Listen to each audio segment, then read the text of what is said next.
इवी संपूर्ण भाव आम सरकार तरफ आम इवी गाड़ी प्रोत्साहन दौचु एवं से परिप्रेक्षी में जमी टू व्हीलर को आम 50,000 पर्यटन, थ्री व्हीलर को 50,000 पर्यटन एवं लाइट व्हीकल 1.5 लाख पर्यटन, हेवी व्हीकल 2 लाख एवं इमिति कि इंडस्ट्री सेक्टर कंस्ट्रक्शन सेक्टर में गाड़ी 30 लाख पर्यटन आम प्रोत्साहन दौचु एवं सब्सिडी दबा कारण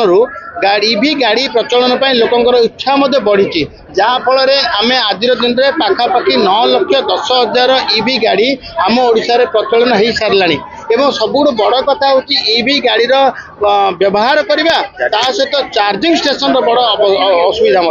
आम इलेक्ट्रिक गोटे कंपनी ताकू देइतिलु 100टा चार्जिंग स्टेशन ओडिशा रे करबा 25 रु 30 इलेक्ट्रिक माने चार्जिंग स्टेशन कर सारानी जमी भुवनेश्वर 15टा होती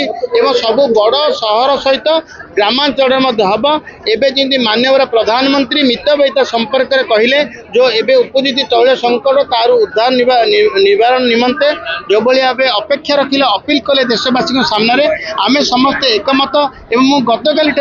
इवी गाड़ी चलाऊँगी इवी गाड़ी भड़ा को आनी इवी गाड़ी उपलब्ध नथिले कष्ट रहे आम इवी चलेबा सामाजिक समस्त व्यवहार कर गाड़ी को व्यवहार करवा आमर भोगवाद को संकोचन करवा एवं आम जिते अधिक तेल पड़ुआ गाड़ी को व्यवहार करवा ना एवं विदेश गस्त को बातिल करवा कमेवा विभिन्न कथा देशवासी हित में देशर अर्थनैतिक मजबूत करने परिस्थिति को जो प्रधानमंत्री आवेग ताकू आउ पादे आगू नब ओडिशा सरकार जो